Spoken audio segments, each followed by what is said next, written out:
Le monde se divise en deux catégories.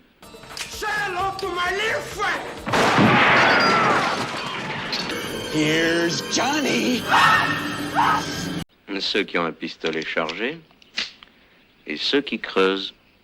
Toi, tu creuses.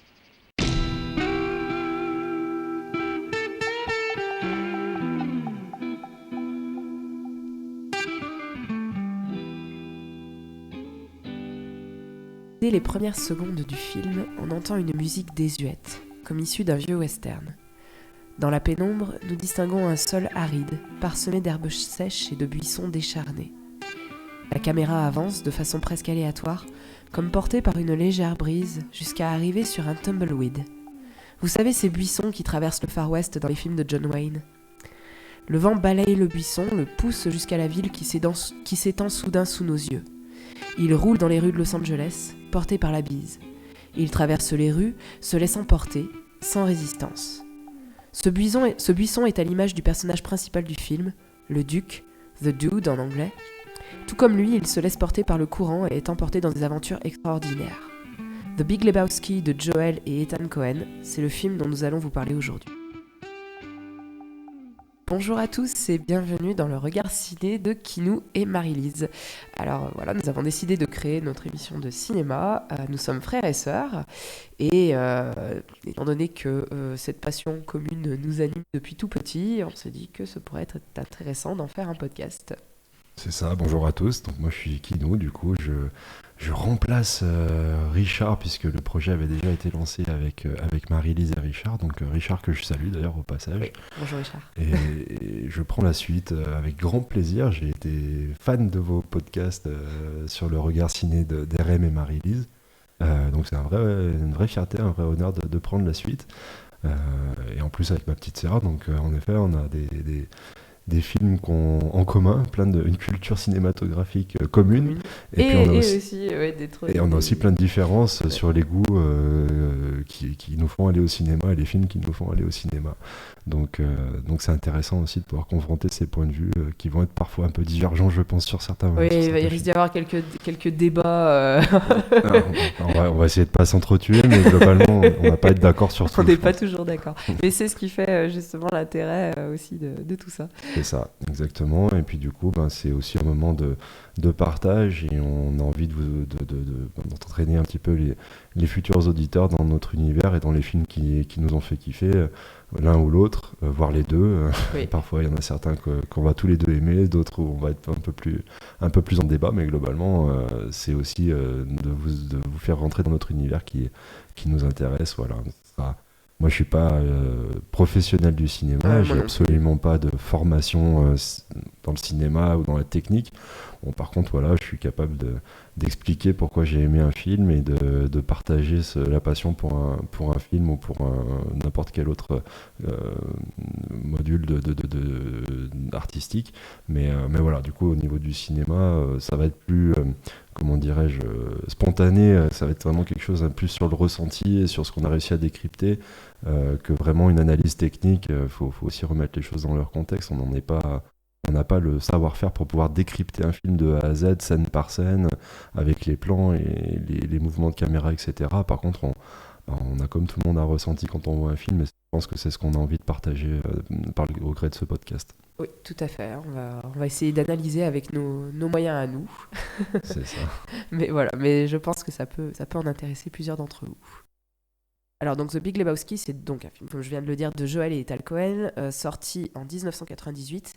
Et il a vraiment fait office d'ovni à sa sortie. Depuis, on peut dire qu'il a obtenu un statut de film culte, pour plusieurs raisons qu'on va évoquer dans ce podcast. Alors ce film, c'est moi qui l'ai choisi parce que je l'aime beaucoup, je le trouve très intéressant parce qu'il est très bizarre, faut quand même bien le dire, hein. C'est pas un film habituel, c'est pas quelque chose, c'est pas le style de film, la structure très carrée, très habituelle. Il n'y a pas vraiment de structure. En fait, il y a pas. Ouais, c'est ça qui est bon. C'est ce qui est sympa. Moi, alors, en effet, c'est toi qui as choisi le film, et moi, je l'avais vu une seule fois en fait avant de préparer le podcast, et quasiment à sa sortie, j'étais allé voir au ciné en fait. Ah ouais, d'accord. Ouais.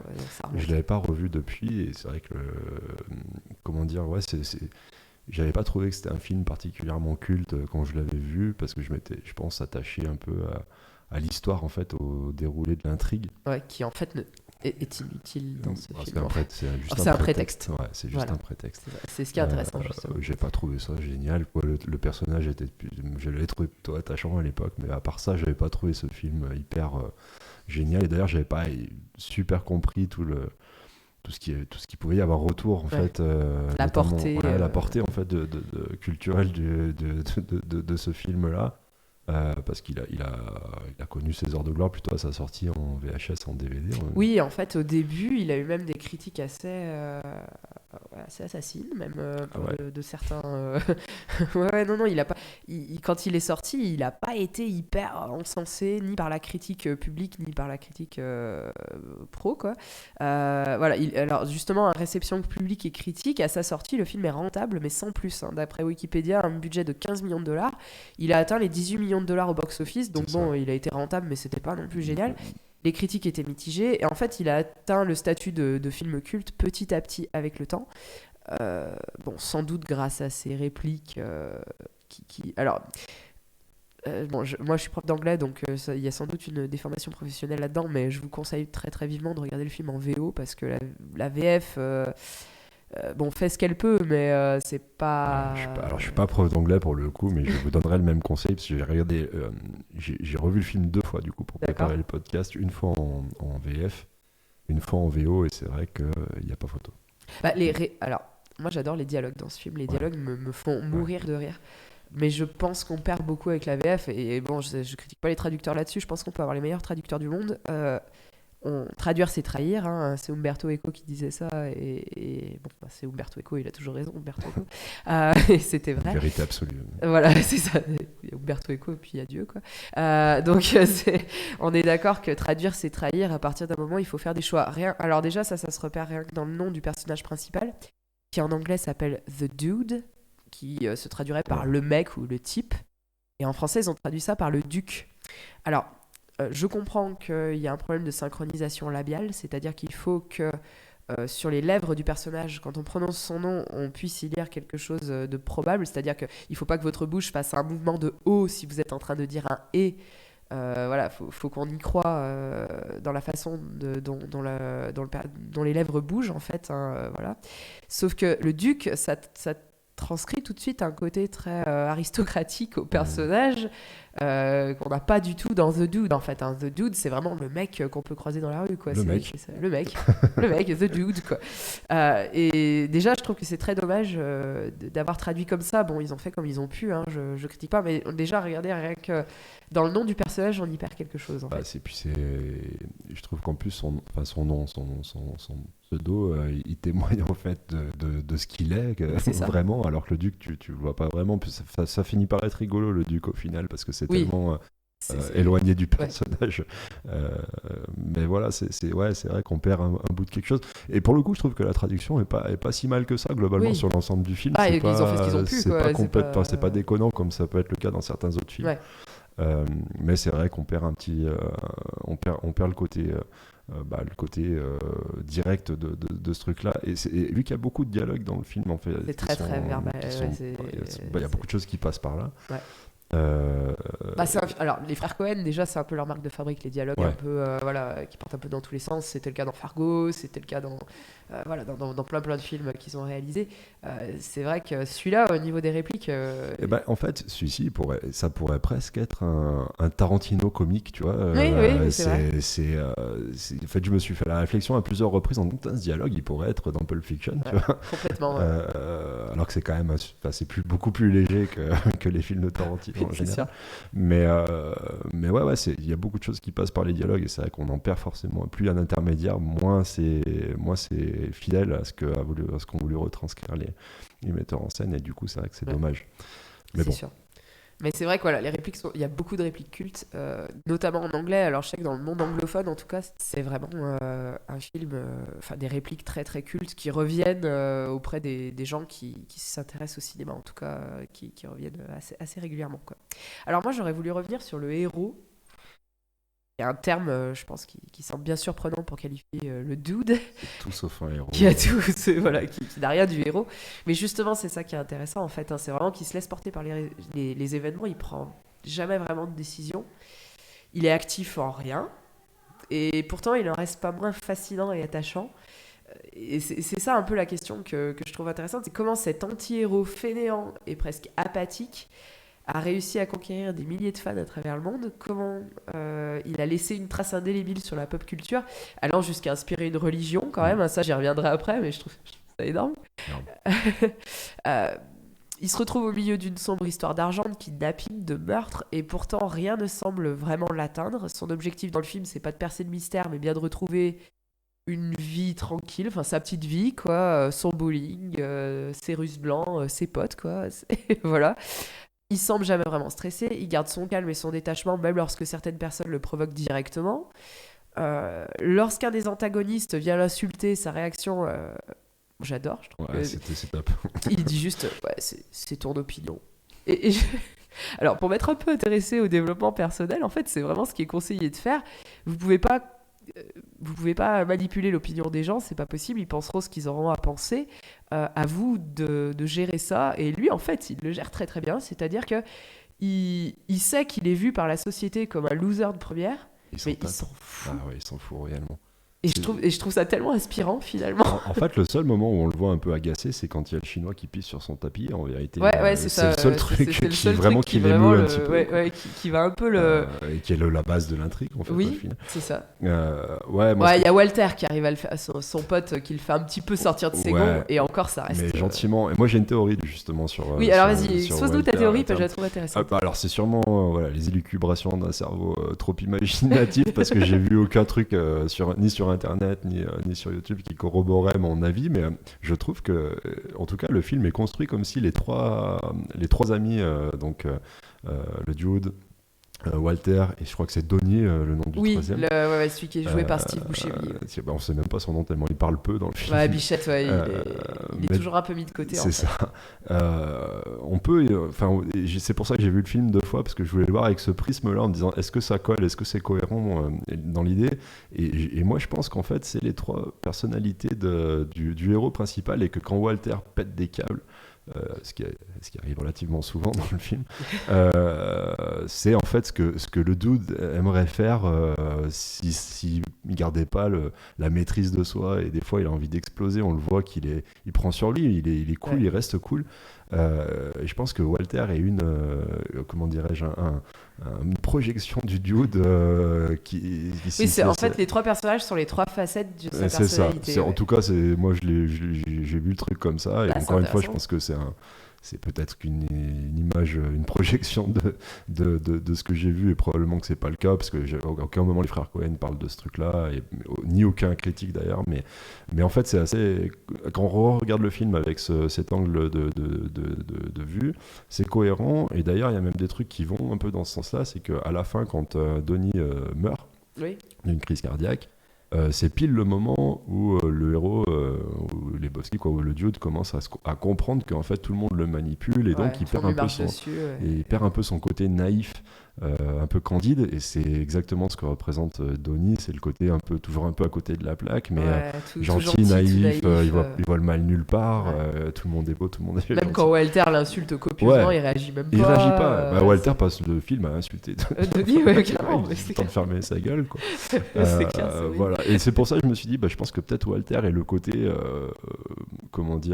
violent, épidermique du dude, et qu'en fait tout ce qu'on voit quand Walter explose la bagnole d'un pauvre voisin qui avait rien demandé à personne, ou quand il sort son flingue au milieu du bowling, pour menacer un type parce qu'il veut se mettre 8 alors qu'il a mordu, et qu'en fait il a 0, et que c'est comme ça, il faut respecter les règles, sinon le pays part en couille.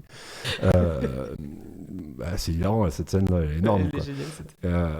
Et en fait, si on regarde bien dans les arrière-plans et tout ça, dans le bowling, alors que l'autre sort un flingue, personne n'a réagi, personne ne bouge, etc.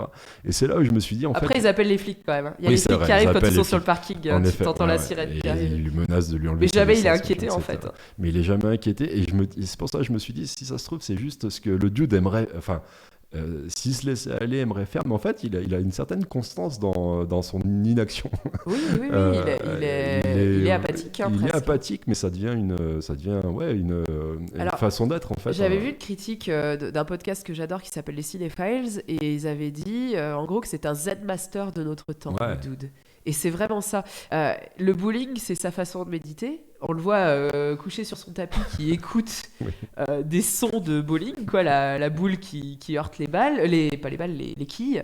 C'est sa façon de méditer, mais c'est vrai, c'est vraiment un Zen master en fait, quoi. C'est vrai que au sens où on l'entendrait dans le bouddhisme ou dans rien ne l'atteint, il vit le moment présent, il s'inquiète pas du futur, il s'inquiète pas du passé non plus d'ailleurs. Il y a un peu plus de vodka et de weed que sur les principes On est d'accord. Mais globalement, on est d'accord qu'il a quelques aides aussi pour pas trop penser à l'avenir, mais c'est vrai que c'est un personnage que je trouve super intéressant, et justement c'est intéressant parce que quand on étudie d'un point de vue scénaristique, le conseil qui est toujours donné pour quelqu'un qui essaiera d'écrire quelque chose, c'est pour créer une œuvre de fiction intéressante, le conflit doit être au centre de toutes les relations entre les personnages. Et en fait, dans ce cas précis, le dude, il entre jamais volontairement en conflit. En fait, il s'énerve pas, il garde toujours son flegme. C'est un Zen master. Et ce qui est intéressant, c'est que c'est un hippie en fait qui a pas évolué avec son temps. Il est resté bloqué dans la mouvance des années 60, en fait, 60-70. Quoi. D'ailleurs, Jeff Bridges témoigne assez souvent en disant qu'il s'est vachement inspiré de ce qu'il avait vécu dans les années 70 en tant qu'ado, enfin jeune à l'époque, pour créer son personnage. Quoi. Ouais, complètement. Ouais. Et ça se voit même dans l'écriture. Quoi. Et en fait, les frères Coen, ils se refusent rien dans le scénario, c'est-à-dire qu'ils ont envie d'aller dans une direction, ils y vont, ils ont envie de revenir dans un... Enfin, ils font un peu ce qu'ils veulent, il n'y a pas de normes, en fait, sur le scénario et sur la construction du film. Ils font exactement ce qu'ils veulent en toute liberté. Alors en fait ils se sont inspirés des romans noirs et des romans de Pulp Fiction. Le terme avant que notre ami Tarantino l'utilise pour son film, c'est-à-dire les espèces d'histoires policières, notamment les romans noirs de Raymond Chandler, donc, qui écrivait de la Pulp Fiction à l'époque, où en fait le personnage principal va rencontrer de manière épisodique différentes personnes au cours de l'histoire et finir par percer un mystère. Alors la différence, c'est que quand même dans les films dans les histoires de Raymond Chandler, qui ont d'ailleurs été pas mal adaptées au cinéma, le personnage a envie de percer le mystère, il est quand même un petit peu actif. Là la différence, c'est que le dude il se retrouve au milieu de tout ça, il s'en fout un peu, quoi. Mais j'avais vu cette comparaison et je savais pas que ça en était inspiré volontairement. Ouais, c'est volontaire. Dans les interviews, ils en parlent même. Et ce qui est intéressant, c'est que par contre, visiblement dans les romans, je les ai pas lus moi du tout, moi non plus. Mais globalement, le héros, au gré des rencontres, en fait, perd le fil de ce qu'il cherchait au départ, en fait. Et c'est exactement ce qui se passe dans The Big Lebowski. Il a une réplique, enfin il dit quelque chose, Raymond Chandler, qui est resté, c'est the scene outrank the plot, c'est-à-dire la scène prime sur l'intrigue. C'est-à-dire que pour avoir une bonne scène ou un bon moment, ils vont privilégier ça plutôt que de faire avancer l'intrigue. Ouais. Alors que si tu écoutes des scénaristes, ils vont toujours te dire si une scène ne sert à rien pour faire avancer l'histoire, tu la vires. Ouais. Et là, on est totalement à l'inverse de ça, c'est ce qui est super intéressant. Et c'est ce qui fait, je pense, que ça a aussi pas trop plu à la sortie, parce que c'est assez déroutant. Mais voilà, c'est ce qui fait que c'est aussi complètement barré, hein, finalement. Il y a plein de scènes isolées qui n'ont aucun lien ni avec le mystère, ni l'intrigue en général. Et c'est pour ça d'ailleurs que j'ai toujours du mal à me rappeler de manière cohérente de l'histoire, de ce qui se passe dans ce film. J'arrive jamais à m'en souvenir.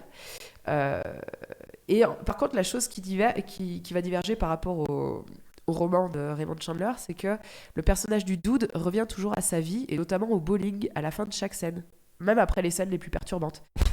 Quand il découvre l'orteil qui pense à partir à Bunny, quoi, le type il retourne faire du bowling 10 minutes après, et tout va bien. C'est le fil conducteur. Voilà, à chaque fois on le retrouve au bowling, quoi. Même s'il se passe des trucs absolument atroces. Et ça, c'est intéressant aussi, en fait, ça veut dire que rien ne perturbe sa vie finalement. Elle est rythmée du bowling, de vodka et de weed. Voilà, c'est grosso modo, c'est ça. Ça pourrait être un film des Simpsons, en fait. Oui, non, mais c'est sûr, il y a un peu de Homer dans le dude, ouais, c'est sûr. Alors, en plus, ce que je trouve rigolo. En effet, tu l'as évoqué tout à l'heure, c'est les critiques au moment de la sortie du film, aussi bien populaires que dans la presse écrite, etc. D'ailleurs, il y a au départ les personnalités qui étaient choisies, enfin qui auraient pu avoir le rôle avant le casting Ouais. réel du film. Je sais pas si tu l'as vu, J'ai pas- mais en fait, ils avaient pensé à Mel Gibson pour faire le Jude. Donc, Ah, ça serait un film complètement ça différent. Ça. serait différent, ouais. Et en fait, Mel Gibson n'a pas compris le scénario. Il l'a dit lui-même. Il a dit, moi, j'ai pas envie. Et même, je trouve que c'est bizarre, mais il a dit, je trouve ce personnage absolument pas attachant. J'ai pas envie de l'incarner, quoi. D'accord. Ils Ah, je avaient. peux comprendre pourquoi on aboutit à cette conclusion, parce c'est quand même un personnage très. Mais je pense que Jeff Bridges fait beaucoup. Ouais. Et puis je pense qu'en plus, je pense qu'il a dû traverser un truc, Jeff Bridges, Il a des similitudes avec le doute, je pense. c'est Il clair. utilise D'ailleurs, beaucoup il lui-même, ouais. utilise une partie de ses vêtements dans le film. En fait, c'est des vieux vêtements de Jeff Bridges. La plupart des vêtements qu'il utilise. Ouais, Alors, il n'a pas une très grande garde-robe, le dieu dans l'occurrence, mais, mais bon, ces vêtements-là sont des vêtements perso de Jeff Bridges, visiblement. Ils avaient pensé les à Marlon tongs, Brando pour faire le Big Lebowski. Donc Marlon ça aurait Brando été intéressant. a dû refuser pour des raisons de santé, en fait. Alors oui, juste une petite note, le Big Lebowski, ce n'est pas Ouais, c'est le pas le personnage dude, principal, c'est pardon, pas le dude, c'est le personnage qui est en fauteuil roulant et qui a construit soi-disant sa fortune. En fait, on se rend compte à la fin que c'est frauduleux, quoi, C'est mais en fait, il a pas une thune. Mais voilà, c'est celui dont la femme est enlevée, en fait. C'est ça, c'est celui avec qui les malfrats confondent le dude, Voilà, puisqu'ils portent à la le base. même nom, en fait. Et oui, ils s'appellent Jeffrey Lebowski tous les deux. Tous les quoi. deux, mais bon, on peut pas opposer plus les deux personnages. Ouais, Je pense que c'est le seul point commun qu'ils ont, en fait. C'est ça, ils ont rien à voir. Mais justement, tout le film est construit sur cette dichotomie entre les deux c'est ça. personnages, en fait. Et c'est vraiment... l'intérêt aussi là-dedans, c'est que ça confronte vraiment le point de vue d'un hippie des années 60-70 au consumérisme effréné des années 90 que début représente 2000, ouais. le Big Lebowski. Trouve un boulot, C'est ça. fais quelque chose de ta vie, le succès. Mais c'est quoi le succès, en fait? Le film, il pose aussi cette question-là. Est-ce que c'est être heureux, et même avec des trucs que t'as pas, et c'est le cas. Voilà. C'est le cas Le du dude, il est heureux alors qu'en fait, il bosse pas, il a pas il a grand-chose. probablement pas une thune. Voilà. Et d'ailleurs, on L'autre, le voit au il- début du film faire un chèque de 60 Oui, 69 centimes ouais, pour acheter son truc de lait, quoi. C'est génial. Et voilà. Et il pensait donc à Charlize Theron pour le rôle de Bunny. Ça aurait été pas mal, Ce ça. que j'aurais adoré. Mais... Je sais que t'as un petit faible pour Charlize. Je suis pas le seul, je pense. non, je pense pas, effectivement. Oui, c'est vrai que c'est Tara Reid, qui à l'époque avait plutôt le vent en poupe. Au Et puis... pic de sa carrière, au final. Ouais, finalement, elle a jamais fait grand-chose. Ouais. Si, elle a fait Sharknado quand même, faut pas l'oublier. Ah oui, c'est vrai, j'ai oublié, pardon. Ouais. Ouais, elle a eu un petit rôle dans Scrubs aussi, enfin, elle a fait 2-3 trucs, mais c'est vrai que Tara Reid, on l'a pas trop revue, sortie des années 90-2000, bon, voilà quoi. En fait, voilà, on retrouve cette liberté aussi, la liberté de pensée du dude, on la retrouve aussi dans la construction du film, je trouve, parce qu'ils s'interdisent rien. Il y a beaucoup d'improvisation en fait qui avaient été laissées aux acteurs pendant le tournage. Et d'ailleurs, le tournage, l'écriture était hyper longue parce qu'ils ont commencé à écrire, les frères Cohen, ils ont laissé le truc en plan pendant 7 ans, je crois. C'est leur façon de procéder en fait aux frères Cohen. Ah ok, je savais pas. C'est-à-dire Je pensais que qu'ils c'était font propre ça à quand ce ils film. écrivent des scénarios, quand ils bloquent, ils passent à un autre scénar et Ok. ils laissent l'autre en plan. Bah.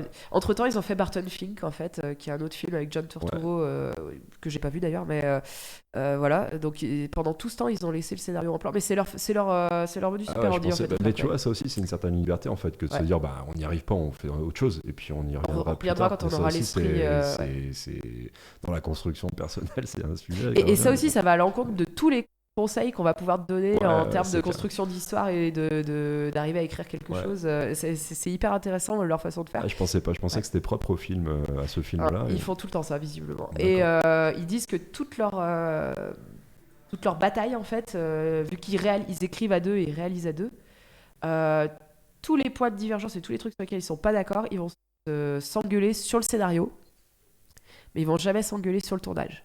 Ok. Ils vont tout voir en amont, et comme ça, ils sont d'accord au moment où ils se mettent à tourner. D'ailleurs, le tournage, là, il a duré 11 semaines, en fait. Ouais, un c'est truc hyper court. hyper rapide. Ouais. D'ailleurs, il y a Julianne Moore qui fait partie partie du casting, qui est génial d'ailleurs. Ouais, le film. j'adore. Qui tournait sur un Jurassic Park, je sais plus le combien, enfin peu Peut-être importe. le 2, ouais. Ouais, peut-être le 2. Ah, le monde perdu, je pense. En même temps. Et en fait, elle est restée seulement 15 jours, 2 semaines sur le tournage sur le de tournage Big de Big Lebowski. Lebowski. Ça a été super rapide, mais du coup, on le voit parce qu'il y a pas mal d'impro, des trucs qui sonnent justes. Ils ont laissé une grande liberté aux acteurs pendant le tournage, en fait. Alors, John Turturro, qui joue The Jesus. You don't fuck with the Jesus. Voilà, qui est un personnage absolument incroyable. Lui aussi, c'est donc le catogan, le filet dans les cheveux, le fait qu'il lèche la boule. Une des meilleures présentations de personnages de tous les temps, faut quand même le dire. L'introduction de ce personnage, elle est magique. Sur Hotel California des Gypsy King, quoi, le truc improbable. En fait, il y a plein donc voilà, le catogan, le fait de lécher la boule, le fait de polir la boule comme il le fait et tout. Énorme. Ça, c'est que des impros de John Turturro. Et il disait qu'il, comment lui laisser improviser, il a proposé plein de trucs pendant le tournage. Et il savait pas trop ce que ça allait donner. Et quand il a vu le montage final, il était content parce que ça rend super bien, mais en même temps, il était horrifié. Parce qu'il disait, ça va me suivre toute ma vie, on va passer ça à mes funérailles, il disait. Tu vois. Ouais, c'est presque. Ouais. D'ailleurs, ils ont fait un film sur Jesus, sur le personnage. C'est énorme, c'est ça. Turturro, je crois, qui produit le film, qui Excellent. joue dans le film. Mais voilà, il est sorti aux États-Unis, on n'y a pas eu accès en France pour l'instant. C'est fort On dommage. doit pouvoir le retrouver. Apparemment, C'est nul. d'après les témoignages. Bon, en même temps, il disait que The Big Lebowski était nul aussi, donc ça vaut peut-être le coup de. Après, The Jesus, c'est casse-gueule quand même. C'est casse-gueule, il est sorti en 2019, je crois. Et bon, le fait qu'il n'ait pas voyagé donne une indication sur la qualité du film, peut-être. Probablement. Ouais, voilà, mais en fait, ce qui est marrant, c'est quand on évoque tous les personnages, on se rend compte que le dude, c'est quasiment celui qui est le plus, entre guillemets, normal, quoi. Oui. Tous les autres sont Barré. un ton au-dessus. Il est barré aussi, hein, mais tous les autres sont plus barrés que lui, si on doit comparer, quoi. Et alors, ce que j'aime bien aussi, c'est que le frère Cohen, il disait que le dude et Walter étaient conçus comme un mariage dysfonctionnel. C'est-à-dire qu'ils se supportent pas et pourtant ils peuvent pas vivre l'un sans l'autre. Ouais, c'est vrai. Donc voilà, Walter en fait il est utile parce qu'à travers son énergie négative, parce qu'il est constamment sur les nerfs. Voilà, mais il fait avancer le schmilblick quand même. Quoi, voilà. Et il met en valeur en plus le côté zen du dude en fait. C'est ouais. pas, bon, ça rejoint sans doute aussi ta théorie que c'est peut-être deux facettes d'une même personnalité, quoi. Mais voilà, en fait d'après les frères Cohen, c'est la seule personne au monde qui peut faire perdre patience au dude, qui est quand même le mec le plus cool du monde. Plus cool, ouais. Donc voilà, c'est intéressant aussi pour ça, quoi. Mais c'est vrai en plus. Puis ouais, ils peuvent pas. Mais c'est toujours la théorie de s'il n'y avait pas d'ombre, il n'y aurait pas de lumière, etc. Donc c'est un peu ça. Ouais, ça met en valeur.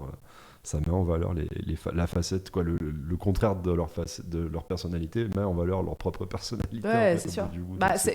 Quand un scénario est bien construit, c'est ça aussi. Ouais. C'est-à-dire que les personnages principaux servent aussi à mettre en valeur certaines facettes Enfin, les personnages secondaires servent à mettre en valeur certaines facettes du personnage principal. C'est l'objectif. Et c'est là-dessus que construit le film. Parce que même, j'avais vu un truc avec des commentaires audio des frères Cohen, où ils disent clairement, sans ambiguïté possible, le scénario... On s'en fout un peu, c'est pas l'objectif du film, en fait. On va vous faire découvrir des personnages et vous allez kiffer quand même. Et c'est vrai, c'est ce qui se passe parce que t'es bien avec ces mecs-là, t'as envie de rester, en fait, t'as envie de traîner avec eux au bowling, boire des Russes blancs et jouer au bowling avec eux, carrément. Ouais, carrément, je sais pas, t'es dans un microcosme, c'est sympa en fait. C'est sûr. Ouais, tu te projettes, tu te dis avec eux. Typiquement, je pourrais. Ils sont sympas. Ils sont cool, ils se prennent pas la tête. Ils jouent au bowling, c'est marrant. Non, c'est... Alors que tu croises le même mec dans la vraie vie, tu te dis franchement, ce mec-là, c'est un loser, j'ai aucune envie de rester avec lui, tu vois. Il fume de la weed toute la journée.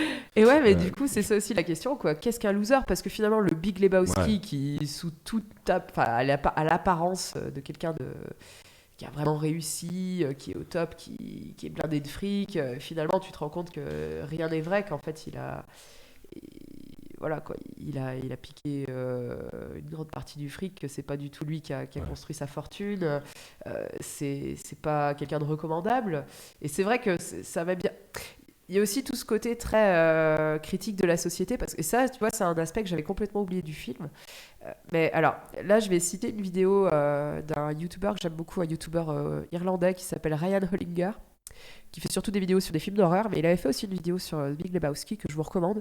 Et donc, il disait, le film est rempli d'informations politiques ou idéologiques en arrière-plan, parfois de manière presque subliminale. Donc en fait, il est question de la guerre du Golfe. Walter fait ses références constantes au Vietnam, la guerre froide, l'activisme, la brutalité policière, le féminisme, les nihilistes, les mouvements artistiques alternatifs, le caméo inattendu de Saddam Hussein quand même. Quoi. Oui, et ça c'est Ça, c'est énorme. Donc le fait que le dude navigue entre chaque culture et chaque idéologie à travers le film, ça permet au public de comprendre les conflits qui sont ancrés en fait dans la société de l'époque, dans la société de la fin des années 40. Enfin, le film est tourné en 98, mais a lieu en 91 en fait. L'histoire se déroule en 91. Et c'est cette même société en fait qui va isoler le dude pour sa philosophie très hippie, qui semble dépassé, et en fait on le juge avec les normes de l'époque. On le voit comme un loser sans objectif. Il est utilisé par les autres, il est souvent agressé par les autres. Mais bon, lui il reste zen en fait, quoi qu'il advienne, et tout ce qu'il recherche, c'est la paix et l'équilibre dans sa vie. Et c'est vrai que quand il rencontre le Big Lebowski, du coup leur conversation elle tourne surtout autour de leurs choix de vie qui sont très différents. Et c'est là que The Big Lebowski lui reproche d'être sans emploi, d'être peu soigné. Pour lui, il n'a pas réussi, mais en fait, voilà, ça pose cette question, c'est quoi la réussite, quoi. C'est ce qui est très intéressant, je trouve. C'est sûr que la question elle est au centre du film. D'ailleurs, le narrateur, l'espèce de cow-boy Zarbi, il n'est pas à moitié à poil, mais... Non, ils comprendront la référence. Il le dit dès le départ, en fait. Il n'y a pas de surprise tout au long du film. Il explique que le dude est un mec qui est pile à l'endroit où il doit être. C'est l'homme idéal pour son époque. Voilà. Oui, mais c'est ça qui est intéressant, cette réplique. C'est en regardant le film, il est plutôt en décalage avec son époque. En fait, on peut même pas dire qu'il... Enfin, il est diamétralement opposé à l'homme idéal des années 90, où en fait, c'était une décennie qui connaissait l'apogée de l'hyperconsumérisme. Voilà. En réalité, ce que nous dit la voix off, c'est que le dude, c'est justement un bon antidote, sans doute, aux problèmes de l'époque, quand on aurait peut-être besoin de plus de personnes comme ça. Je l'ai compris comme ça. Et c'est ce qui est intéressant, quoi. D'ailleurs, il le présente comme une légende absolue. Enfin, c'est un mythe, quoi, quasiment, quand on entend la voix off. The dude. Le dude. Et on voit en fond d'écran Jeff Bridges se déplacer dans les rayons du supermarché en peignoir avec des lunettes de soleil pour acheter une brique de lait à 60 centimes qu'il va payer par chèque. Ça fait, du coup, c'est hyper paradoxal, quoi, ce qu'on voit à l'image et la narration, et la voix off. Mais justement, je pense qu'il y a un vrai message sur les premières secondes du film, et quasi c'est le générique du film. Et à la fin aussi, quand c'est la voix off qui conclut le film et la pseudo-intrigue, pareil, qui redonne du sens. He's taking it easy, voilà. En gros, il reste zen. Voilà, quoi. Continue à être cool. Et donc oui, alors justement... il continue à être cool, donc c'est ce que je disais, le dude a inspiré une religion qui s'appelle le dudisme. Alors, The Days of Later Dude, en anglais, je trouve ça génial. Donc la définition de Wikipédia, j'ai été chercher quand même, parce que je me demandais un peu en quoi ça consistait. Donc c'est une religion qui peut être décrite comme philosophique, agnostique et libertaire.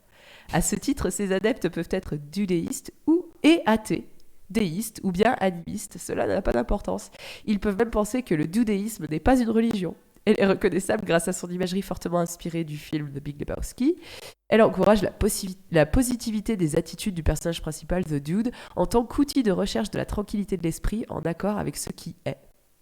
Donc voilà, c'est vraiment une icône zen. C'est énorme. Je suis allé plus loin. Il y a un site internet en fait du dudisme, je sais pas si tu y as j'ai vu, où tu peux devenir prêtre du moyennant quelques euros quand même. Il faut payer pour devenir prêtre. Parce que c'est là où la logique trouve son terme, je pense. C'est clair. J'ai failli le faire, tu vois. J'étais à deux doigts de dire. Franchement, j'ai trouvé une religion que je trouve quand même cool. Je suis pas loin et non, je suis pas allé au bout. Je voulais pas dépenser les quelques euros nécessaires pour finir le processus. Mais ça existe et il y a des conventions et il y a un festival. Oui, il y a un festival, le Lebowski Fest, qui est organisé aux USA tous les ans depuis 2002. C'est ça, ouais. Et il y a vraiment du monde. Et d'ailleurs, il y a Julianne Moore, j'ai vu une interview super marrante parce qu'elle a quand même fait plein de films hyper Oui. iconiques. Enfin voilà. Ouais, elle a pas fait que ça. Elle n'a c'est pas sûr fait que ça, c'est c'est clair. sûr. Et en fait, chaque fois qu'il y a quelqu'un qui l'arrête dans la rue en lui disant vous jouez dans mon meilleur film, enfin dans le film, mon film Mon préféré, film culte, mon film culte et tout ça, je suis sûr que vous n'allez pas deviner lequel c'est. Et à chaque fois, c'est The Big Lebowski. Euh, et elle Ça dit m'étonne pas. ouais, et les mecs me disent je l'ai vu 5 fois, je l'ai vu 10 fois, je l'ai vu 20 fois. Elle dit c'est impressionnant alors qu'en fait c'est pour elle, enfin Ouais, elle a c'est un souscrit au film projet mineur. sur un film au Ouais, départ pour elle, qui était c'était un censé film être- mineur. Ouais, dans sa... Ouais. ouais, elle pensait pas que c'était ça qui. Elle l'a fait parce qu'elle a kiffé le scénario Ouais. et là l'écriture du personnage, fortement inspiré d'Yoko Ono d'ailleurs. Oui, en Yoko passant. Ono et d'une artiste aussi qui. Attends, je vais retrouver. Caroline je vais noter. Schliemann. Ouais, c'est ça. Ouais. Qui était connue pour peindre comment la voit faire au C'est début ça. enfin, lorsque le personnage est introduit, c'est-à-dire attaché à un harnais à Ouais. poil en train de balancer de la voiture. C'est incroyable mais vrai en fait. Ouais, Du coup, c'est ça. C'est-à-dire que son personnage est même pas tellement perché finalement, je pense. Si tu gravites dans certains milieux artistiques à Los Angeles, ça doit. je pense que tu dois retrouver des gens à peu près identiques. Ouais. C'est ça. Donc ouais, non, c'est marrant en fait que quand on lit le synopsis du film, moi pour être honnête, alors je l'ai lu sur plusieurs trucs parce qu'il est sur Prime Video, c'est ce canal-là que j'ai utilisé pour le regarder, mais je l'ai trouvé aussi en DVD. Et du coup, tu lis les 3-4 lignes pour résumer le film. Tu t'attends à une bouse internationale. Ouais, En c'est fait. sûr. Tu te dis ça va être un Silent Bob et Ouais, Afro c'est Man. ça, ouais, c'est Tu ça. vois, un truc comme ça vraiment décalé ou vraiment et en fait non, c'est un super film quoi. Tu t'attaches, t'as envie de savoir la suite, C'est sûr. ce qui va se passer et tout ça. Et c'est là où le décalage entre le synopsis du film et vraiment ce que tu vois à l'écran, tu peux pas résumer ce film-là en fait, c'est pas possible. Non, c'est impossible. Mais je te dis, c'est pour ça que j'arrive jamais à me rappeler de l'histoire même quoi. Mais ouais, l'histoire elle est ouais non, Parce elle qu'elle est est assez hyper compliquée en fait. Elle est hyper compliquée, il y a Euh, plein de circonvolutions, tu sais, puis tu sais jamais à quoi t'attendre. Tu sais jamais ce qui va Ouais, arriver c'est après. ça. Et ça enfin, Ouais. vu qu'il a des réactions qui sont pas celles qu'aurait tout le monde, ça part dans des trucs inattendus. En ça, il est super intéressant parce que du coup, sur un truc, au départ, tu te dis voilà comment ça va se passer, je pense que ça va finir à peu près comme ça, et voilà. Bah, en fait, non, il se passe plein de trucs que tu n'as absolument pas Pas anticipé, prévu, pas ouais, prévu. c'est sûr. C'est ce qui est rigolo dans ce film-là aussi, c'est que voilà, ça part jamais là où tu t'attends. Ça va partir sur ça où je trouve qu'il ressemble beaucoup à un film de Tarantino. Ouais. Parce que C'est du vrai. coup, là-dessus, alors voilà, beaucoup plus léger, moins Alors, sanguinolent. Mais Si c'était beaucoup plus sanguinolent, ça serait un Tarantino, effectivement. Ouais, Ah, ça ouais, pourrait tout à fait. Ouais. c'est tellement inattendu et ça part tellement dans des trucs. Pourtant, les frères Coen ne sont pas sous acide normalement, a priori. Non, mais ils ont toujours été barrés. Hein. Si tu regardes Fargo, Burn After Reading, enfin, il y a plein de films. Ouais, même No Country for Old Men, Ouais, il est ouais, aussi voilà, oui. bizarrement construit quand Ouais. tu regardes le Complètement, film, ouais, c'est sûr. il est déstabilisant. Oui. J'ai trouvé ça super intéressant de le décortiquer, de le regarder, de se dire mais punaise, ils vont où en fait, c'est pas du tout là où on les attend, ils sont Ouais. complètement à l'opposé du truc qu'ils étaient censés faire.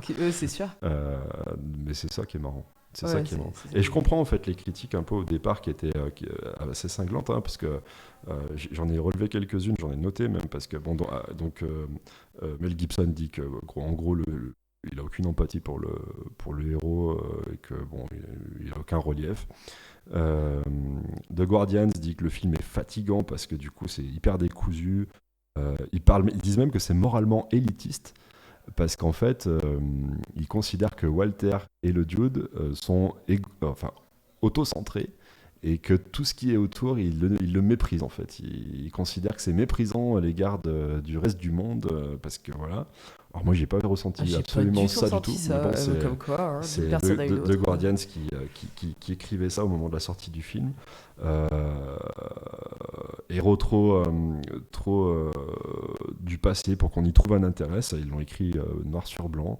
Enfin D'accord. voilà, plein de trucs comme ça, hyper virulents à l'égard du film, quoi, et pas super élogieux, loin de là. Ah ouais, c'est bizarre, quoi, parce que je l'aurais pas du tout ressenti comme ça.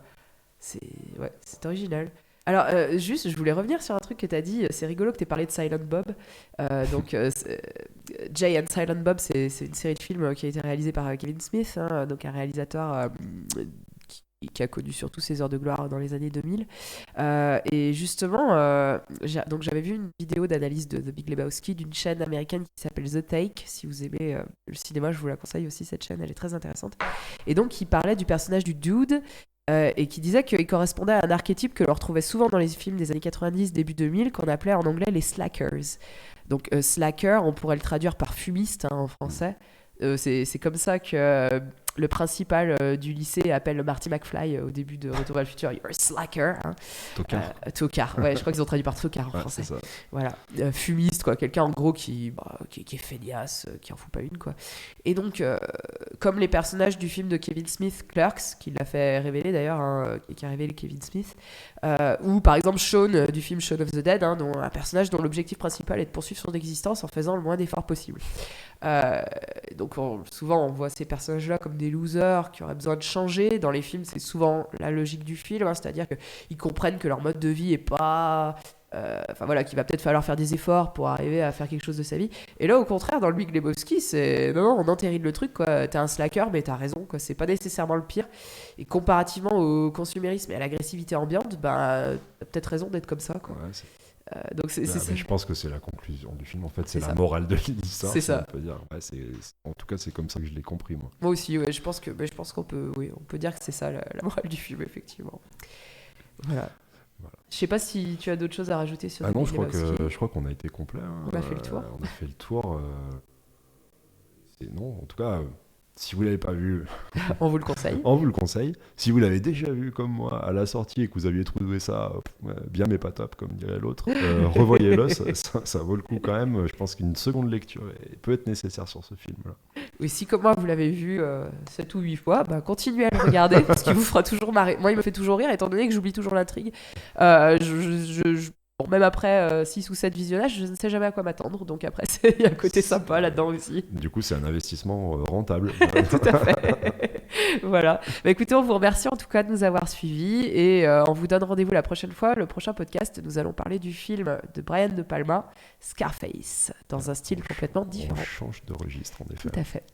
Merci à tous. À Au bientôt. revoir.